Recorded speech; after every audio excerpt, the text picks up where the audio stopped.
আল্লাহর সাথে তিনটি বিষয় ছাড়া কেউ সম্পর্ক উন্নয়ন করতে পারেনি এবং এই তিনটি বিষয় থেকে বিচ্ছিন্ন থাকা ছাড়া আল্লাহর সাথে সম্পর্কের অবনতি ঘটেনি। এমনকি অবশেষে আমি তাকে আমার এমন প্রিয় পাত্র বানিয়ে দেই যে আমি তার কান হয়ে যাই, যা দিয়ে সে শুনে, আমি তার চোখ হয়ে যাই, যা দিয়ে সে দেখে, আমি তার হাত হয়ে যাই, যা দিয়ে সে ধরে, আমি তার পা হয়ে যাই, যা দিয়ে সে চলে। এমত অবস্থায় তাদের চূড়ান্ত আশা আল্লাহর নৈকট্য প্রাপ্তির বিষয়টিও তখন তাদের কোনো উপকারে আসবে না, কারণ তারা সেই মহান উদ্দেশ্যের সাথে ভুল মাধ্যম অবলম্বন করেছিল।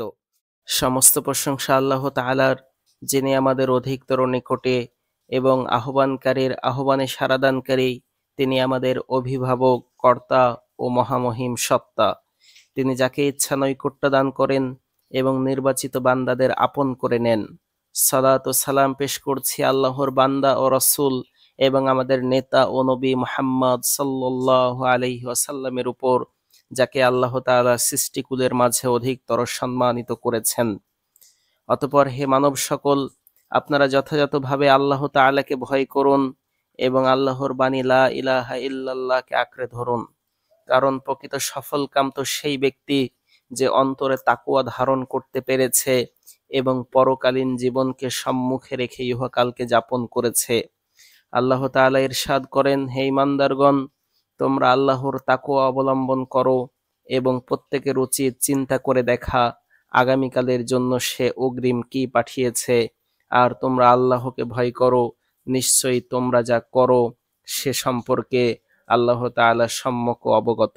আল্লাহর বান্দাগণ, সাহায্য লাভে ধন্য ও আলোকিত পথের অধিকারী বান্দা তো তিনি, যিনি তার মহামান্বিত রবের নৈকট্য অর্জনের মাধ্যমে বিচ্যুত ও পথভ্রষ্ট না হয়ে আল্লাহর সহজ সরল পথে অগ্রসর হয়েছেন।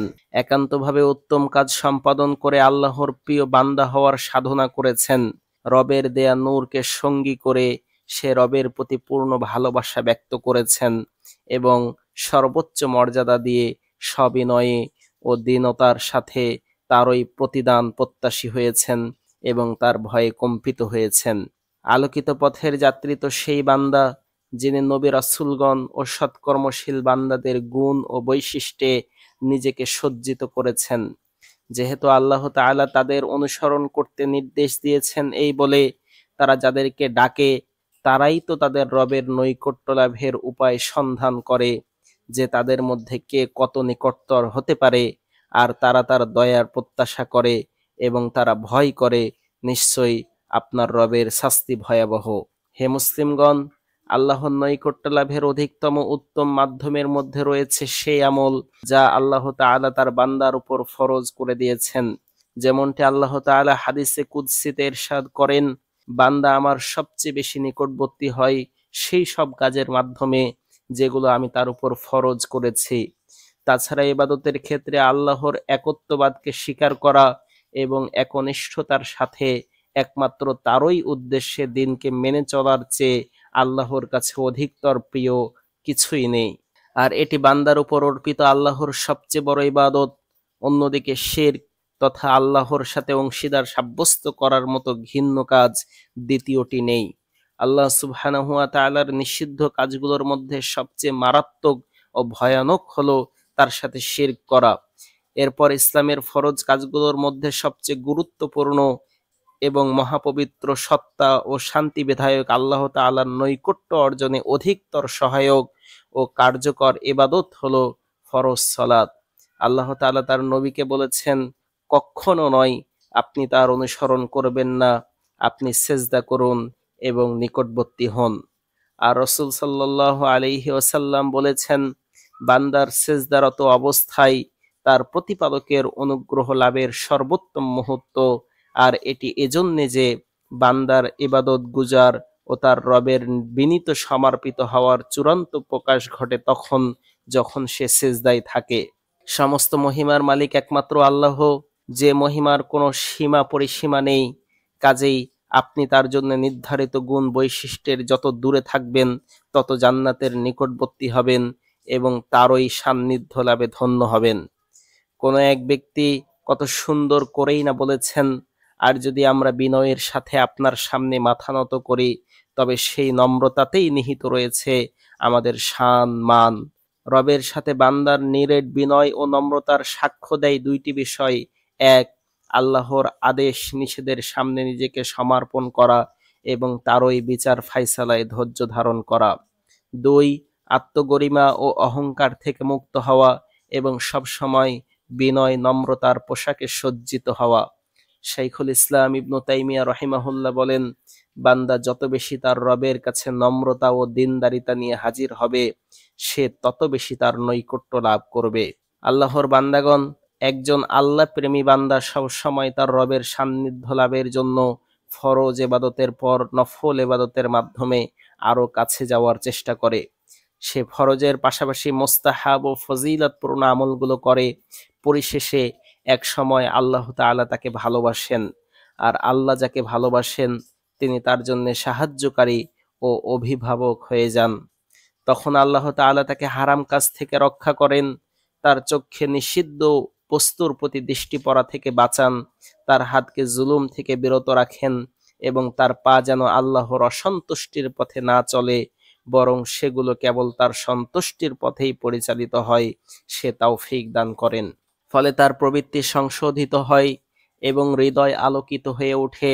তখন সে হয় আসমান জমিনের প্রতিপালকের নিকটবর্তী এবং তার দোয়া কবুলযোগ্য হয়।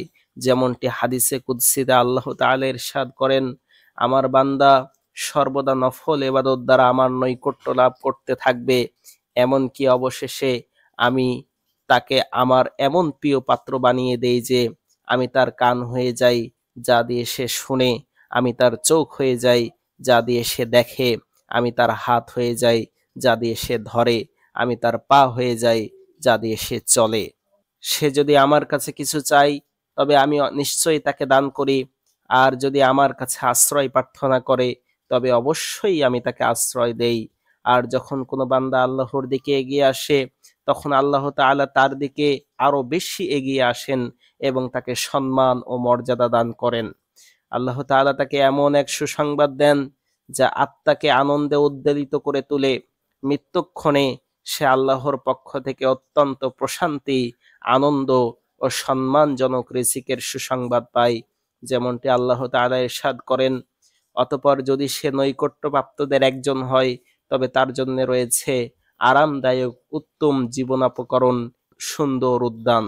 হে মুসলিমগণ, আল্লাহর প্রিয় বান্দারা সৎ আমলের মাধ্যমে তার নৈকট্য লাভ করেছেন এবং নিজেদের প্রতিশ্রুতি পূর্ণ করেছেন। আল্লাহ তাদেরকে অত্যন্ত নিকটবর্তী করেছেন। তাদের মধ্যে আল্লাহ যাদেরকে অত্যন্ত নিকটবর্তী করেছেন, তারা তাদের মধ্যে সবচেয়ে উচ্চ মর্যাদা লাভ করেছেন। আল্লাহর দুই প্রিয় বান্দা মুহাম্মদ সাল্লাল্লাহু আলাইহি ওয়াসাল্লাম ও ইব্রাহিম আলাইহিস সালাতু ওয়াসসালাম উভয়কেই তার প্রিয় বন্ধু হিসেবে গ্রহণ করেছেন। যেমনটি তিনি ইব্রাহিম আলাইহিস সালাম সম্পর্কে বলেছেন, আল্লাহ ইব্রাহিমকে একান্ত বন্ধু হিসেবে গ্রহণ করেছেন। আর রাসূল সাল্লাল্লাহু আলাইহি ওয়াসাল্লাম বলেছেন, আমি যদি আমার উম্মতের মধ্যে কাউকে খলিল তথা বন্ধু বানাতাম, তবে আবু বকরকে বানাতাম, কিন্তু তোমাদের সাথী অর্থাৎ আমি হলাম আল্লাহর খলিল। তাদের উভয়ের রূহ কবর জীবনের সর্বোচ্চ মর্যাদা লাভ করেছে, আর জান্নাতে তাদের অবস্থান হবে সর্বোচ্চ স্তরে। এরপর অধিকতর মর্যাদা লাভ করেছেন মূসা আলাইহিস সালাম, যিনি আল্লাহর সাথে কথা বলার সম্মান লাভ করেছেন। আল্লাহ তাআলা বলেন, আর আমি তাকে ডেকেছিলাম তুর পর্বতের ডান দিক থেকে এবং আমি অন্তরঙ্গ আলাপে তাকে নৈকট্য দান করেছিলাম। এরপর আছেন ঈসা, নূহ, তারপর অন্যান্য সকল নবী রাসূলগণ আলাইহিমুসসালাম। তাদের পরে মর্যাদায় শীর্ষে রয়েছেন পর্যায়ক্রমে আবু বকর, উমর, উসমান ও আলী রাদিয়াল্লাহু আনহুম। এরপর রাসূল সাল্লাল্লাহু আলাইহি ওয়াসাল্লামের অন্যান্য সাহাবীগণ তাদের ঈমান, হিজরত ও জিহাদে অগ্রগণী ভূমিকার আলোকে। তারপর অন্যান্য নবীদের সাহাবীগণ, এরপর উম্মতে মুহাম্মাদের তাবেঈ, তাবেঈ ও উম্মতের শীর্ষ নেতৃত্বের আসনে অধিষ্ঠিত আল্লাহর একান্ত বান্দাগণ।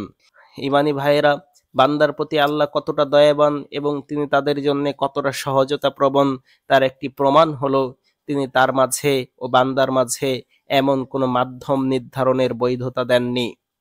যারা আল্লাহর কাছে তাদের প্রয়োজন পেশ করবে, রবের কাছে তাদের জন্য ওসিলা প্রার্থনা করবে, মাওলার কাছে তাদেরকে নিকটবর্তী করার ব্যাপারে আবেদন জানাবে, বরং তিনি তার বান্দাদের জন্য দয়া ও অনুগ্রহের দরজা খুলে রেখেছেন, যাতে তারা নেক আমলের মাধ্যমে তার সান্নিধ্য অর্জন করতে পারে এবং তার কাছে মুনাজাত করার মাধ্যমে নৈকট্য হাসিল করতে পারে। আর তারা আল্লাহ ছাড়া অন্য কারো কাছে মুনাজাত করবে না, তিনি ব্যতীত অন্য কারো কাছে দোয়া করবে না, তার নৈকট্য ছাড়া অন্য কারো নৈকট্য অর্জনের ফরিয়াদ জানাবে না, বরং তারা তাকেই ডাকবে এবং তিনি তাদেরকে দান করবেন। তারা তার নিকটবর্তী হবে, ফলে তিনিও তাদের কাছে টেনে নেবেন। আল্লাহ সেই সব মুশরিক কওমকে প্রত্যাখ্যান করেছেন যারা তার সাথে অন্য কাউকে ডাকতো এবং তার সাথে অন্যকে অংশীদার বানাতো। এমত অবস্থায় তাদের চূড়ান্ত আশা আল্লাহর নৈকট্য প্রাপ্তির বিষয়টিও তখন তাদের কোনো উপকারে আসবে না, কারণ তারা সেই মহান উদ্দেশ্যের সাথে ভুল মাধ্যম অবলম্বন করেছিল। আল্লাহ তাআলা বলেন, জেনে রাখো খাঁটি দিন কেবল আল্লাহরই। যারা তার পরিবর্তে অন্যকে অভিভাবক রূপে গ্রহণ করেছে তারা বলে, আমরা তাদের উপাসনা করি এই উদ্দেশ্যে যে তারা আমাদেরকে আল্লাহর নিকটবর্তী করবে। নিশ্চয়ই আল্লাহ সে বিষয়ে তাদের মাঝে মীমাংসা করবেন, যে বিষয়ে তারা মতভেদ করছে। অবশ্যই মৃত্যু অস্বীকারীকে আল্লাহ তাআলা হেদায়েত দেন না। যখন আল্লাহর নৈকট্য অর্জনে তাদের মাধ্যম ছিল শিরকযুক্ত, তখন সেটি তাদের কোনো কাজে আসেনি, বরং আল্লাহ তাদেরকে মিথ্যা প্রতিপন্ন করেছেন এবং কাফের হিসেবে সাব্যস্ত করেছেন। এজন্যই আল্লাহ জাল্লা জালালুহু তার ইবাদতের ক্ষেত্রে সঠিক পথ বর্ণনা করে বলেন, যদি আমার বান্দারা আমার সম্পর্কে আপনাকে জিজ্ঞাসা করে, তাহলে আপনি বলে দিন, আমি নিকটেই আছি, আমাকে ডাকলে আমি তার ডাকে সাড়া দেই। অতএব পবিত্র নামের অধিকারী আল্লাহ প্রকাশ্য ও গোপন সকল বিষয় জানেন। জমিনে ও আসমানে কোনো কিছুই তার অগোচরে হয় না। তিনি ভিন্ন ভিন্ন প্রয়োজন অনুপাতে নানা ভাষার আওয়াজের সুরগুলো শুনতে পান। মহাগ্রন্থ কোরআনের মাঝে আল্লাহ আমার ও আপনাদের জন্য বারাকা রাখুন এবং আমাকে ও আপনাদেরকে তার আয়াতসমূহ ও প্রজ্ঞাপন্য কথার দ্বারা উপকৃত করুন। আমি আমার এ কথাই বলছি। সম্মানিত প্রশংসিত আল্লাহর জন্য সকল গুণাগান। তিনি দয়াবান, স্নেহপরায়ণ। রহমত ও শান্তি বর্ষিত হোক আমাদের নেতা ও নবী মুহাম্মদ সাল্লাল্লাহু আলাইহি ওয়াসাল্লামের উপর, যিনি সকলের আগমনে মুখরিত হাউজে কাউসারের মালিক এবং স্থাপিত ঝান্ডার অধিকারী। অতঃপর আল্লাহর বান্দাগণ সাইয়্যিদুল মুরসালিন স্পষ্ট সংবাদ পৌঁছে দিয়েছেন, ফলে আল্লাহ তাআলা সেই বাণীর মাধ্যমে বিশ্ববাসীর উপর প্রমাণ স্থাপন করেছেন। যা কিছু আল্লাহর নিকটবর্তী করে তিনি তা বর্ণনা করতে বাদ দেননি। নবী সাল্লাল্লাহু আলাইহি ওয়াসাল্লাম বলেন, যা কিছুই তোমাদেরকে আল্লাহর নিকটবর্তী করবে আমি তার কোনোটি আদেশ করতে ছাড়িনি। সুতরাং তার নৈকট্য কামনা করা হবে সেই সব বিষয়ের মাধ্যমে যা তিনি কিতাবে বিধান আকারে দিয়েছেন অথবা নবী সাল্লাল্লাহু আলাইহি ওয়াসাল্লাম আল্লাহর পক্ষ হতে জানিয়ে দিয়েছেন এবং বান্দা ও রাসূল হিসেবে একনিষ্ঠভাবে তিনি কাজ করেছেন। এছাড়া অন্য যা কিছু রয়েছে তা তার মালিকের কাছে প্রত্যাখ্যাত হবে এবং সেটি তার সাথে তার রবের শুধু দূরত্বই বাড়াবে। নবী সাল্লাল্লাহু আলাইহি ওয়াসাল্লামের বাণী এটিই বোঝায়, যেখানে তিনি বলেছেন, যে ব্যক্তি এমন আমল করলো যার উপর আমাদের দিন বর্ণিত হয়নি, সে আমল প্রত্যাখ্যাত, অর্থাৎ আমলকারীর নিকট সেটিকে ফিরিয়ে দেওয়া হবে, গ্রহণ করা হবে না। ইবনুল কাইয়িম রাহিমাহুল্লাহ বলেন, আল্লাহর নৈকট্য দানকারী উপকরণগুলির মধ্যে রয়েছে সর্বদা সুন্নতের পাবন্দি করা, প্রকাশ্যে ও গোপনে সুন্নতের সাথে সহাবস্থান করা, সার্বক্ষণিক আল্লাহর মুখাপেক্ষী থাকা, কথায় কাজে আল্লাহর সন্তুষ্টি কামনা করা। আল্লাহর সাথে তিনটি বিষয় ছাড়া কেউ সম্পর্ক উন্নয়ন করতে পারেনি এবং এই তিনটি বিষয় থেকে বিচ্ছিন্ন থাকা ছাড়া আল্লাহর সাথে সম্পর্কের অবনতি ঘটেনি। হে আল্লাহ, আমরা আপনার নৈকট্যের মাধ্যমে আপনার বন্ধুত্ব চাই, আপনার সাথে গোপনে কথা বলার স্বাদ কামনা করি, আপনার স্মরণ, কৃতজ্ঞতা প্রকাশ ও উত্তমভাবে আপনার ইবাদত করার ব্যাপারে সাহায্য চাই। হে আল্লাহ, আপনি রহমত, শান্তি ও বারাকা নাসিল করুন আপনার বান্দা ও রাসূল এবং প্রিয় বন্ধু আমাদের নবী মুহাম্মদ সাল্লাল্লাহু আলাইহি ওয়াসাল্লামের উপর। হে আল্লাহ, আপনি তাকে ওসিলা ও মর্যাদা দান করুন। তাকে সেই প্রশংসিত অবস্থানে অধিষ্ঠিত করুন, যার ব্যাপারে ঈর্ষান্বিত হয় পূর্ববর্তী ও পরবর্তী সকলেই।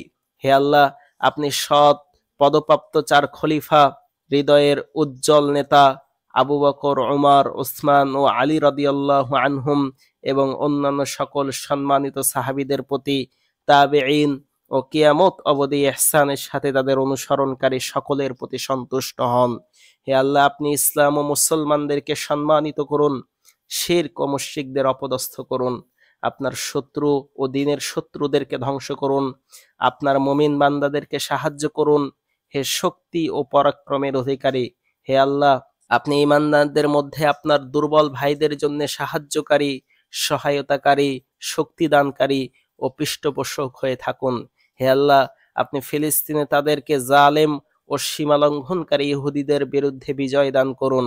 হে আল্লাহ, আপনি তাদের ক্ষুধার্তদের আহার দান করুন, মৃতদের নিরাপত্তা দিন, অসুস্থদের সুস্থতা দান করুন, তাদের ভগ্ন হৃদয়কে জোড়া লাগান, তাদের মনোবল শক্ত করুন, দুশ্চিন্তা দূর করুন, তাদেরকে স্পষ্ট বিজয় দান করুন, তাদেরকে চূড়ান্ত সাহায্য করুন।